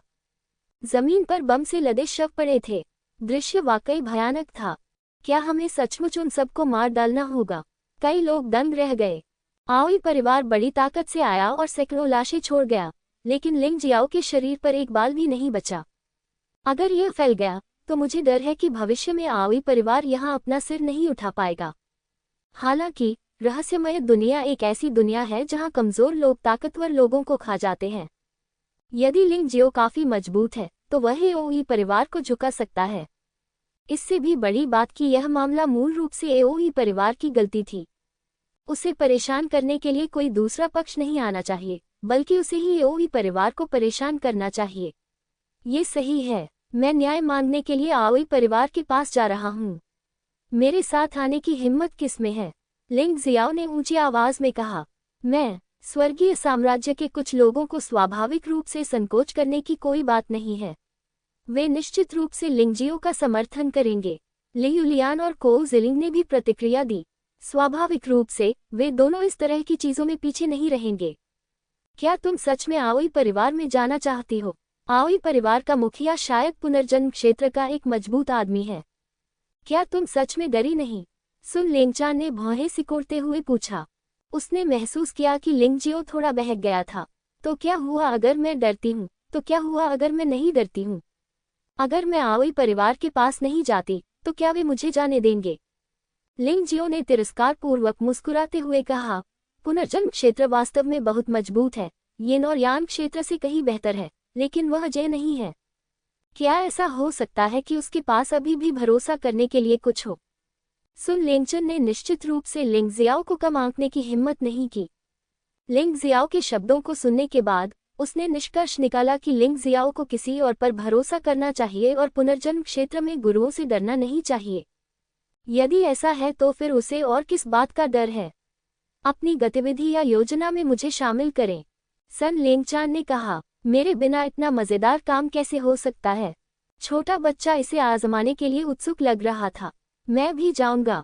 सन लेंगचन चला गया है और म्यू वानशुंग निश्चित रूप से पीछे नहीं रहना चाहता है। कुछ समय के लिए मूल रूप से सभी योद्धा जिन्होंने पहले कार्रवाई की थी लिंगजियो के साथ एओई परिवार में जाना चाहते थे। बाकी लोग भी वहां जाकर उत्साह देखना चाहते थे। लिंगजियो की पीठ पर पंख उगाए, वह एक काली रोशनी में बदल गया और एओई परिवार की दिशा में उड़ गया। वह पहले भी सहनशील रहे थे और अपना तुरुप का पत्ता दिखाने को तैयार नहीं थे, लेकिन यदि वह इतना सहनशील बना रहा तो वह व्हाइट टाइगर क्लब में भी भाग नहीं ले सकेगा। ये क्रूर वास्तविकता है, इसलिए भले ही उसका तुरुप का पत्ता उजागर हो जाए, वह इसे और सहन नहीं कर सकता। यदि एओई परिवार ने हार मानने से इनकार कर दिया तो उनके पास उन्हें नष्ट करने के अलावा कोई विकल्प नहीं होगा। यह उनकी लिंगजियो शैली है, स्वर्ग के सम्राट की शैली। मूलतः एओई परिवार लिंग जियाओ का शिकार कर रहा था, लेकिन अब ये लिंग जियाओ था जो एओई परिवार का शिकार कर रहा था। लोगों के एक समूह ने एओई परिवार के गृह आधार एओई मंदिर की ओर नरसंहार किया। कौन? बिना अनुमति के एओई मंदिर में घुसने की तुम्हारी हिम्मत कैसे हुई? क्या तुम जीने से थक गए हो? एओई मंदिर के प्रवेश द्वार पर 2 गार्ड हैं जो बहुत सख्त नहीं हैं। हालांकि इन दोनों गार्डों की ताकत काफी अच्छी है और वे दोनों यिन यांग दायरे के 14वें स्तर पर मजबूत व्यक्ति हैं। इस स्तर के योद्धा को वास्तव में एक रक्षक के रूप में उपयोग किया जाता है, जिससे पता चलता है कि एओई परिवार की पृष्ठभूमि गहरी है। मारना। लिंग जियाओ और सुन लेंगचान, एक बाईं ओर और दूसरा दाईं ओर, ने एक ही समय में दोनों गार्डों पर हमला किया। वे यहाँ परेशानी खड़ी करने आए हैं, इसलिए वे विनम्र नहीं हो सकते।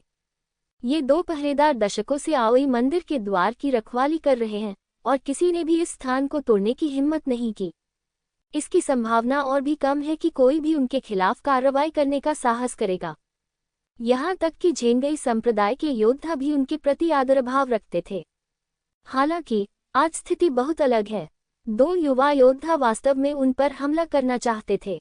दोनों ने उपहास किया। ऐसा लग रहा था कि उन्होंने बहुत समय से कोई कार्रवाई नहीं की थी और लोग भूल गए थे कि वे कितने डरावने थे। 10 साल पहले उसी व्हाइट टाइगर क्लब में 2 अभिमानी युवा प्रतिभाशाली लोग थे जिन्होंने उन्हें उकसाया था और अंत में सबके सामने उन पर अत्याचार किया गया और उनकी हत्या कर दी गई। वे दोनों लोग झेंगई संप्रदाय के योद्धा थे और फिर भी उन्होंने उनका सम्मान नहीं किया। आज ये दोनों लोग फिर मौत की तलाश में हैं। ये सोचकर उन्होंने अपने हाथों में पकड़े भालों को आगंतुक की ओर तान दिया, फिर अपनी सारी यिन और यांग ऊर्जा उनमें डाल दी और एक ही समय में भालों पर वार कर दिया। शून्य में विस्फोट की आवाज आई। दोनों व्यक्तियों द्वारा फेंके गए भालों से वास्तव में गड़गड़ाहट वाले विस्फोट हुए जो पास आने वाली हर चीज को नष्ट करने के लिए पर्याप्त थे। हालांकि वह वही क्षण था। दोनों ने लगभग एक ही समय में मृत्यु की छाया देखी और उनके शरीर में तीव्र भय उत्पन्न हो गया। जब उन्हें एहसास हुआ कि इस बार वे बर्बाद हो सकते हैं तो वे दोनों जमीन पर गिर पड़े। सन लेंगचान का चाकू सिकाडा के पंख जितना पतला था, फिर भी बहुत तेज था। लिंग जियो की तलवार इतनी ठंडी थी कि उससे लोग कांप उठते थे। ये सब एक ही वार में हुआ, बिना किसी संदेह के। दोनों गार्ड जमीन पर गिर पड़े और वहीं मर गए। ये दोनों लोग वाकई पागल हैं। वे वास्तव में एओई परिवार के मुख्यालय में आने की हिम्मत करते हैं। वे स्पष्ट रूप से एओई परिवार को गंभीरता से नहीं लेते हैं। यहाँ तक कि शीर्ष 13 प्रतिभाशाली लोग भी लिंगजियो और सुन लेंगचान के कार्यों से दंग रह गए, क्योंकि वे भी ऐसा करने की हिम्मत नहीं करते। युवा मास्टर त्यानलैंग बाहर एओई परिवार के योद्धाओं को मारने की हिम्मत कर सकता है, लेकिन वह वास्तव में एओई परिवार के अंदर उन्हें मारने की हिम्मत नहीं करता है। अरे चलो अभी लड़ना शुरू करते हैं, बाद में वे दोनों बुरी तरह मरेंगे। वैसे कुछ लड़के भी हैं जो उनका पीछा कर रहे हैं और उत्पात मचा रहे हैं। कोई व्यक्ति खुशी से हंसने लगा। शायद ऐसा इसलिए था क्योंकि लिंगजियाओ, सुन लेंगचन और अन्य लोगों ने उनकी प्रसिद्धि चुरा ली थी और अब वे वास्तव में चाहते थे कि ये दोनों लोग तुरंत बदकिस्मत हो जाएं। मारना। लिंगजियाओ ने अपनी तलवार से वार किया और एओई मंदिर का दरवाजा सीधे टुकड़े टुकड़े हो गया। फिर उसके और सन लेंगचन के नेतृत्व में सभी लोग सीधे एओई परिवार में घुस गए। जाओ और उत्साह देखो। तियान हाई बटू हल्का सा मुस्कुराया, आकाश में ऊपर उठा और उसके पीछे चला गया। अन्य लोगों ने भी इसका अनुसरण किया। उनमें से ज्यादातर लोग बस ये देखना चाहते थे कि लिंगजियाओ की मौत कैसे हुई। किसी ने नहीं सोचा था कि लिंगजियाओ वाकई एओई परिवार को नष्ट कर सकता है। आओई मंदिर में कोई व्यक्ति लिंगजियाओ का शिकार करने के लिए बाहर जाने की तैयारी कर रहा था। इस समय मुझे ये देखकर आश्चर्य हुआ कि कोई मुझे मारने के लिए आ रहा है। पागल लोग कहाँ हैं? लिंगजियो, वह व्यक्ति जिसे आप ढूंढ रहे हैं। लिंगजियो सबके सामने खड़ा था और अत्यंत प्रभावशाली आभा के साथ एओई परिवार के योद्धाओं को देख रहा था। क्या तुम लिंगजियाओ कैसे हो सकते हो? वे लोग कहाँ हैं जिन्होंने तुम्हें पकड़ लिया? नेता, जो कि एओई परिवार का एक योद्धा था, ने भयभीत होकर पूछा। मृत, लिंगजियो ने हल्के से कहा, अब मैं तुम्हें एक मौका देता हूँ। तुरंत कैंग जिंग परिवार से अलग होने की घोषणा करो और कैंग जिंग मंदिर से बाहर निकल जाओ। तुम अभी भी अपनी जान बचा सकते हो, अन्यथा तुम्हें बिना दया के मार दिया जाएगा। हा, बेवकूफ, क्या तुम सोचते हो कि तुम हमें अपनी बात पर विश्वास दिला पाओगे, सिर्फ इसलिए कि तुम दूसरों का पीछा करने से बचकर चुपके से यहाँ आ गए? अग्रणी योद्धा जोर से हंसा। जाहिर तौर पर उसे लिंगजियो की बात पर विश्वास नहीं हुआ। लिंगजियाओ की ताकत के साथ वह बाकी सभी को कैसे मार सकता है? वह शेख ही बघार रहा होगा। चाहे आप विश्वास करें या नहीं, लेकिन इसका क्या मतलब है? मार डालो। लिंगजियो ने यह भी देखा कि कैंग जिंग परिवार के योद्धाओं का ये समूह कैंग जिंग परिवार के प्रति बहुत वफादार था और वह उन्हें कैंग जिंग परिवार को धोखा देने के लिए मजबूर करना चाहता था, जब तक कि वह उन्हें कोई बड़ी धमकी न दे। उसने अपना हाथ हिलाया और डैन फैंग, लॉन्ग चेन और अन्य लोग पीछे से बाहर आ गए। कैंग जिंग परिवार के स्वामी मूल रूप से लिंगजियाओ का शिकार करने के लिए भेजे गए थे। शेष बचे हुए अधिकांश लोग यिन और यांग दायरे के 11वें स्तर से नीचे थे और वे डैन फैंग और अन्य के विरोधी नहीं हो सकते थे। ये लड़ाई डैन फैंग और अन्य लोगों के लिए भी एक परीक्षा थी। आकाश में एक सफेद चील उड़ रही थी। लिंगजियाओ अपनी भौहें सिकुड़ने से खुद को नहीं रोक सका। उसे उम्मीद नहीं थी कि एओई परिवार का मालिक इतनी जल्दी प्रतिक्रिया देगा और वास्तव में वापस भाग जाएगा। यद्यपि वहां केवल एक ही व्यक्ति था, इस व्यक्ति की साधना यिन यांग क्षेत्र के 15वें स्तर तक पहुंच गई थी। सुन लेंगचान, म्यू वानशुंग, हमला मत करो, वह मेरा है। लिंगजियो अब यिन यांग क्षेत्र के 13वें स्तर को पार करने से केवल एक कदम दूर है और उसे अपनी क्षमता को उत्तेजित करने के लिए एक मजबूत प्रतिद्वंद्वी की आवश्यकता है। यिन यांग क्षेत्र के 15वें स्तर वाला ये योद्धा बिल्कुल सही है। ये कहकर वह हवा में उड़ गया और सीधे उस आदमी पर हमला बोल दिया। आकाश में 15वें स्तर के यिन यांग क्षेत्र के योद्धा ने आश्चर्य से देखा। उसने शुरू में सोचा था कि अपनी ताकत से लिंगजियो उसका सामना करने की हिम्मत नहीं करेगा, लेकिन कौन जानता था कि यह बच्चा न केवल चकमा देगा बल्कि इसके बजाय आगे बढ़ जाएगा। ठीक है, मैं तुम्हें मार डालूंगा और देखूंगा कि वे गड़बड़ करने की हिम्मत करते हैं या नहीं। आदमी ने ठंडी सांस ली और उसके हाथ में एक बड़ा चाकू आया और फिर उसने उसे सीधे काट दिया। भयानक चाकू की ऊर्जा ने ऐसा प्रहार किया मानो उसने आकाश को चीर दिया हो, जो अत्यंत चौंकाने वाला था। जमीन पर कई योद्धाओं को इस चाकू की भयंकर ठंडक महसूस हुई। क्या ये लिंगजियाओ मौत की तलाश में है? हाँ, अपनी ताकत के साथ उसे वास्तव में दिखावा नहीं करना चाहिए। सन लेंगचन या म्यूवानशुंग को उस व्यक्ति से निपटने देना अधिक उचित होगा। ऐसा नहीं हो सकता है। भीड़ में से एक काली छाया उभरी, उसके हाथ में शराब का बर्तन था और वह मुस्कुराते हुए शराब पी रहा था। जैसे ही उस आदमी ने बोलना समाप्त किया, आकाश में भयानक चाकू ऊर्जा और तलवार ऊर्जा टकरा चुकी थी।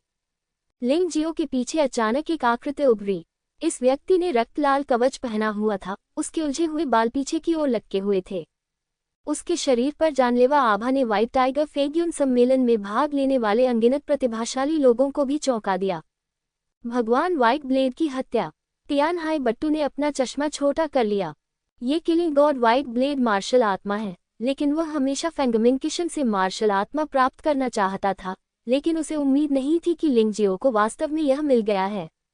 रक्तलाल आकृति टिमटिमा उठी और लिंग जियो के हाथ में गहरी काली जादू की तलवार और अधिक जानलेवा हो गई।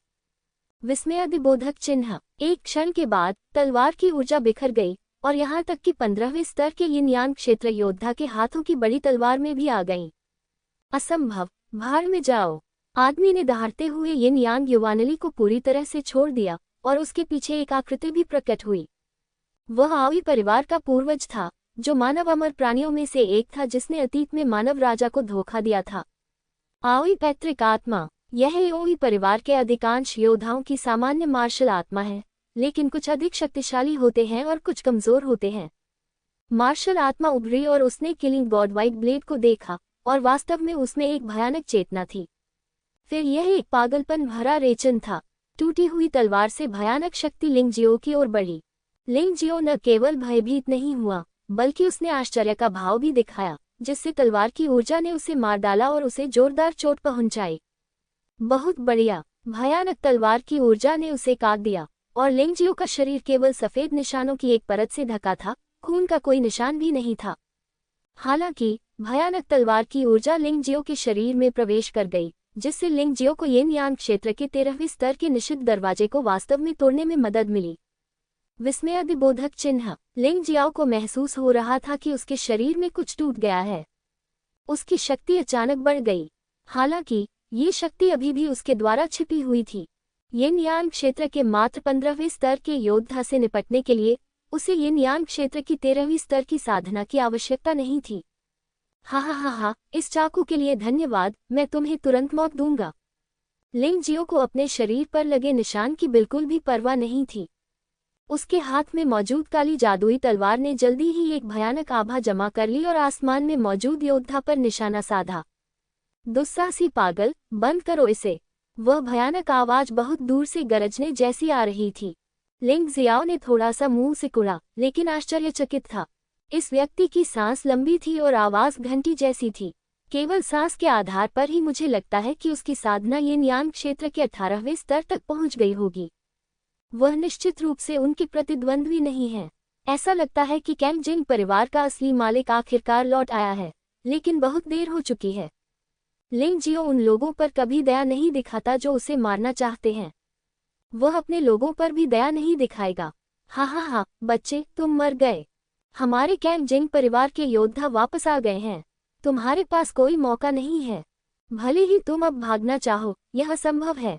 आकाश में यिन यांग क्षेत्र के 15वें स्तर का स्वामी बेतहाशा हंसा और उसी समय उसने भागने की गति बढ़ा दी और उस दिशा में भाग गया जहां से आवाज आई थी।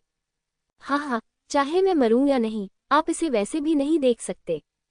लिंग जियो तिरस्कार पूर्वक मुस्कुराया और उसके हाथ में काली जादू की तलवार ने पहले से ही भयानक शक्ति जमा कर ली थी।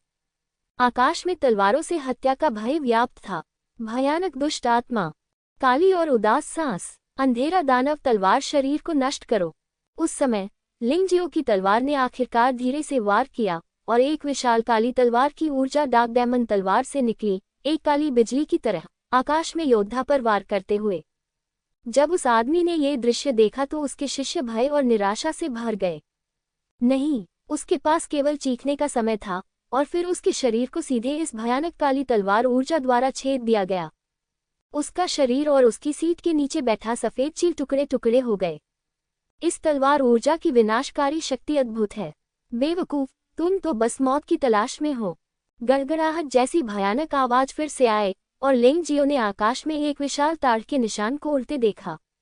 हथेली के निशान ने आकाश और सूर्य को ढक लिया था और एक भयंकर हवा चल रही थी।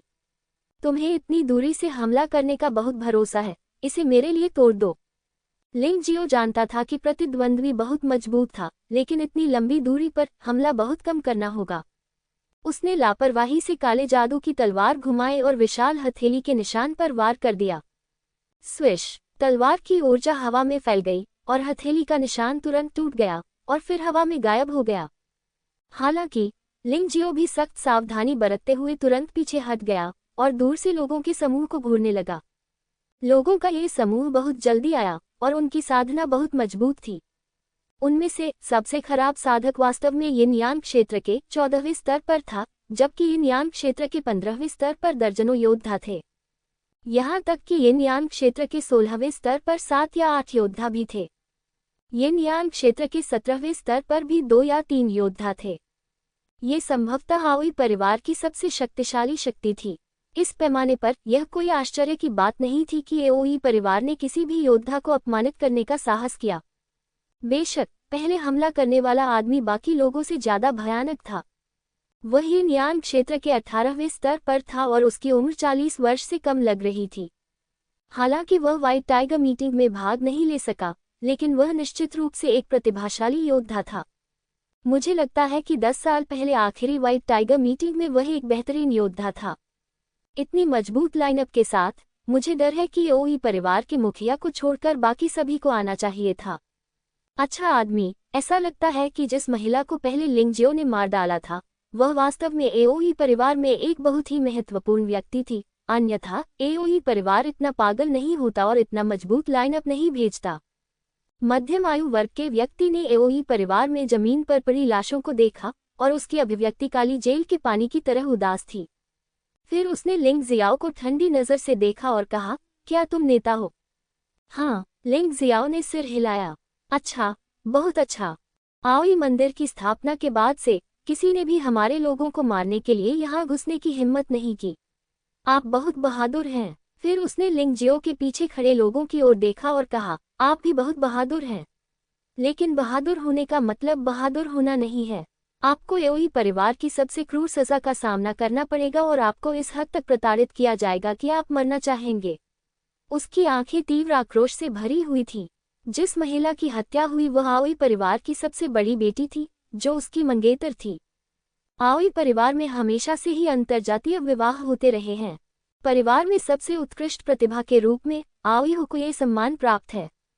हालांकि सबसे बड़ी महिला की शादी होने से पहले ही उसकी हत्या कर दी गई। उसे सबसे ज्यादा गुस्सा इस बात पर आया कि भागने के बजाय इन लोगों ने वास्तव में आओई परिवार को मार डाला। यह क्या है? क्या तुम्हें सचमुच लगता है कि आओई परिवार में कोई नहीं बचा है? तियान हाई बटू और अन्य लोग जो ये देख रहे थे, सभी ने दिलचस्पी से मुस्कुराते हुए ये दृश्य देखा। महाराज, अगर लिंग जियाओ का सामना एओई हो से हुआ तो वह निश्चित रूप से मर जाएगा। हमें कोई कार्रवाई करने की कोई आवश्यकता नहीं है। फैंग मो पवित्र तलवार सबसे उत्साहित था। वह तियानहाई टायरानी के पास खड़ा था और उत्साहित होकर बोला, अगर वह एओई मंदिर में परेशानी खड़ी करने आया है, तो उसके पंख होने के बावजूद वह उड़ नहीं पाएगा। मैंने सुना है कि एओई परिवार का मुखिया पुनर्जन्म क्षेत्र का स्वामी है। अगर वह बचकर निकल जाए तो यह अजीब बात होगी। राजकुमार वू ने भी ठंडी सांस ली। मोचो, तुम्हारा इस लिंग जियाओ के साथ झगड़ा हुआ है, तुम्हें क्या लगता है इसका परिणाम क्या होगा? झेंगई संप्रदाय में फैंग फेई ने जुन मोचो को देखा और पूछा। लिंग जियो बहुत शक्तिशाली है, लेकिन वह कभी भी एओई हान का प्रतिद्वंद्वी नहीं हो सकता। जून मोचो वास्तव में यह विश्वास करना चाहती थी कि लिंग जियो जीत सकता है, लेकिन चाहे वह कुछ भी सोचे, उसे लगा कि यह असंभव था। मैं आपसे सहमत हूँ, फैंग फे मुस्कुराए। वास्तव में वह भी लिंग जियो में थोड़ी दिलचस्पी रखती थी, क्योंकि फैंग यनशान ने एक बार उससे कहा था कि जब वह व्हाइट टाइगर महाद्वीप छोड़ दे तो इस व्यक्ति से सावधान रहे। लेकिन उसने इसे ज्यादा गंभीरता से नहीं लिया। खासकर लिंग जियो से मिलने के बाद मुझे लगता है कि यह व्यक्ति सिर्फ एक लापरवाह आदमी है। अगर वह एक चतुर व्यक्ति है तो वह एक तुच्छ बात के लिए एओई परिवार को नाराज नहीं करेगा। एओई मंदिर को मारना तो और भी असंभव है। कोई भी लापरवाह आदमी चाहे कितना भी ताकतवर क्यों न हो, वह फिर भी एक लापरवाह आदमी और अक्षम व्यक्ति ही रहेगा। मैं आपसे सहमत नहीं हूँ। जून मोकिंग, जो तियानहाई अत्याचार से गंभीर रूप से घायल हो गया था, ने अचानक कुछ कहा। भाई, तुम्हें ऐसा विचार क्यों आया? जून मोचो को बहुत अजीब लगा। तार्किक रूप से कहें तो उसका सबसे बड़ा भाई लिंग जियाओ को नहीं जानता था। उसे लिंग जियाओ पर इतना भरोसा कैसे हो सकता है? मेरा निर्णय बहुत सरल है। लिंग जियो को स्पष्ट रूप से तियानहाई टायरानी और क्राउन राजकुमारी के खिलाफ शिकायत थी, लेकिन उसे नहीं मारा गया। क्या आपको लगता है कि ऐसा व्यक्ति एक अक्षम व्यक्ति होगा? जुन मोकिंग को पता था कि तियानहाई अत्याचार कितना भयानक था, इसलिए उसने महसूस किया कि जो कोई भी बिना मारे तियानहाई अत्याचार के खिलाफ लड़ सकता है, वह कमजोर नहीं होना चाहिए। हाँ, ये निर्णय थोड़ा अतार्किक है। क्या होगा अगर तियानहाई तानाशाह उसे मारने की जहमत नहीं उठाता? फैंग फेई मुस्कुराया। क्राउन प्रिंसेस के बारे में क्या? वह एक ऐसी महिला है जो दूसरों के खिलाफ जवाबी कार्रवाई करने के लिए दृढ़ है। जुन मोकिंग ने फिर कहा। जून मोकिंग, आप पहले ही एक बार झेंगई संप्रदाय को शर्मिंदा कर चुके हैं, इसलिए फेये से बहस मत करो। आपने गलती की होगी। 100 आंखों वाले दानव भगवान वुलांग ने व्यंग्यात्मक लहजे में कहा। क्या तुम शर्त लगाने की हिम्मत रखते हो? वुलोंगदाओ को हल्के में मत देखो। तुम हिम्मत क्यों नहीं करते? क्या मैं तुमसे डरता हूँ? वुलोंग ने घृणा से कहा, एक पूर्ण असफल व्यक्ति। जून मोकिंग बिल्कुल भी नाराज नहीं था। उसे वास्तव में तियानहाई तानाशाही ने बुरी तरह पीटा था और उसने झेंगई संप्रदाय का सम्मान खो दिया था। उसके पास इस मामले को धोने का कोई तरीका नहीं था। इसके अलावा वह सोचता है कि वह 100 आंखों वाले दानव राजा वुलोंग जितना शक्तिशाली नहीं है, इसलिए बहस करने की कोई जरूरत नहीं है। बस एक शर्त लगाओ, यदि आप जीतते हैं तो मैं, जून मोकिंग, आपका गुलाम बनने को तैयार हो जाऊंगा। आप मुझसे जो भी करने को कहेंगे मैं वही करूंगा। जून मोकिंग ने शांति से कहा, अगर मैं जीत जाता हूं तो आपको मुझे पापमोचन में खूनी लड़ाई में बचाना होगा। कैसा रहेगा? यह एक सौदा है। जब बाएं दानव राजा वुलांग ने ये सुना तो उसे लगा कि उसके पास खोने के लिए कुछ भी नहीं है, इसलिए वह सहमत हो गया। इसके अलावा उसे विश्वास नहीं था कि लिंग जियाओ एओईहो के हाथों में जीवित रह सकता है। आपने अभी तक ये नहीं बताया कि आप किस पर दांव लगाना चाहते हैं। फैंग फेई मुस्कुराया। मैं शर्त लगाता हूं कि लिंग जियो मरेगा या नहीं, मैं उस पर शर्त लगाता हूं। इसे हल्के में मत लीजिए, मुझे यकीन है कि वह मर जाएगा। कृपया जूनियर सिस्टर फेई को गवाह बनने के लिए कहें। वुलांग ने कहा। ठीक है, ये दिलचस्प है, लेकिन जून मोकिंग, मुझे डर है कि आप हार जाएंगे। फैंग फेई को जून मोकिंग भी पसंद नहीं था। वह वास्तव में कोई कारण नहीं सोच पा रही थी कि लिंग जियो जीवित कैसे रह सका, क्योंकि भले ही लिंग जियो एओईहो से बच सकता है, लेकिन एओई परिवार का मुखिया कहाँ है? क्या वह बच सकता है? इस समय अधिकांश दर्शक ये तमाशा देख रहे थे और उनका हस्तक्षेप करने का कोई इरादा नहीं था। छोटा बच्चा भी दर्शकों के शिविर में लौट आया। इस समय लिंग जियाओ के बगल में खड़े एकमात्र लोग सन लेंगचन, म्यू वानशुंग, को जीलिंग, लियुलियान और दिव्य साम्राज्य से उनके साथी थे। ये लाइनअप वास्तव में कमजोर नहीं है, लेकिन ये कहना मुश्किल है कि सन लेंगचन और म्यू वानशुंग उनके लिए कितनी दूर तक लड़ सकते हैं। जब बात जीवन मरण की दोस्ती की आती है तो लिंग जियाओ केवल अपने कुछ साथियों और लियुलियान पर ही विश्वास करता है। अप्रासंगिक लोग चले जाएं और मुझे गुस्सा न दिलाएं, अन्यथा उन्हें बिना दया के मार दिया जाएगा। हालांकि एओईहो क्रोधित था, लेकिन वह ये भी जानता था कि वह उसी समय तियानहाई साम्राज्य को नाराज नहीं कर सकता था। इसलिए उन्होंने सन लेंगचन, म्यू वानशुंग और को जीलिंग की ओर देखा, उम्मीद करते हुए कि वे पीछे हट सकते हैं। म्यू वानशुंग एक पल के लिए हिचकिचाया, फिर भीड़ की ओर देखा। भीड़ में फैन रुओहाई ने सिर हिलाकर संकेत दिया कि वह पीछे हट सकती हैं। फैन रुओहाई लिंग जियो के प्रति अच्छा था क्योंकि वह लिंग जियो का फायदा उठाना चाहता था, लेकिन आज लिंग जियो ने एओई परिवार को नाराज कर दिया था और यह इस बिंदु पर पहुंच गया था और वह नहीं चाहता था कि म्यू वानशुंग खतरे में पड़े। बेशक इससे भी महत्वपूर्ण बात कि उन्हें नहीं लगता था कि लिंग जियो जीत सकता है। लेकिन म्यू वानशुंग नहीं हिला, क्योंकि उसने देखा कि सुन लेंगचन पीछे नहीं हटा। यह महिला बहुत घमंडी है, खासकर तियानहाई के 4 कुलीनों में से एक होने के नाते। वह सन लेंगचन से भी बदतर नहीं बनना चाहती। भाई को, कृपया पहले पीछे हटो, लिंग जियो ने अचानक को जिलिंग से कहा। ये व्यक्ति उसके प्रति अत्यंत दयालु और धर्मी था, लेकिन यह अफसोस की बात थी कि उसकी साधना अपेक्षाकृत खराब थी। हालांकि उसके पास यिन यान क्षेत्र का 9वां स्तर भी था, लेकिन उसके बाद आने वाला खतरा बेहद खतरनाक था और वह नहीं चाहता था कि कोउ जीलिंग मर जाए। आखिरकार कोउ जीलिंग को उसका भाई नहीं माना जा सकता। क्षमा मांगना। कोउ जीलिंग ने आह भरी और नौकरी छोड़ने का फैसला किया। चून की शेष लोग जाने को तैयार नहीं हैं, तो ठीक है, आप लोग अपनी साधना छोड़ दें। जहां तक आपको दंडित करने का सवाल है, हम एओई परिवार की बैठक में चर्चा के बाद निर्णय लेंगे। तुम्हें पता होना चाहिए कि एक बार मैं कार्रवाई करूंगा तो तुम में से कोई भी जीवित नहीं बचेगा। एओई हान ने लिंगजियो और अन्य लोगों को ठंडी आंखों से देखा और शांति से कहा। यद्यपि आवाज बहुत सहज थी, लेकिन उससे ऐसा लहजा निकल रहा था जिस पर सवाल नहीं उठाया जा सकता था। लिंग जियाओ ने आह भरते हुए कहा, किसी ने हमें पहले आत्महत्या करने के लिए कहा था, लेकिन हमने ऐसा नहीं किया। फिर वह हमारे सामने मर गई। आप भी तो एक इज्जतदार इंसान हैं। क्या आपको ऐसा बेवकूफाना अनुरोध करना उबाऊ नहीं लगता? वह आओहो को घूरता रहा। ये व्यक्ति इन लोगों में सबसे शक्तिशाली है। जब तक इसे वज्र से मारा जाता है, तब तक दूसरों से निपटना बहुत आसान हो जाएगा। यद्यपि प्रतिद्वंद्वी बहुत मजबूत है, तो क्या हुआ? आओई परिवार में आने से पहले ही उसने इस संभावना के बारे में सोच लिया था। कम से कम आओई इतनी शक्तिशाली नहीं थी कि वह उसे निराश कर सके।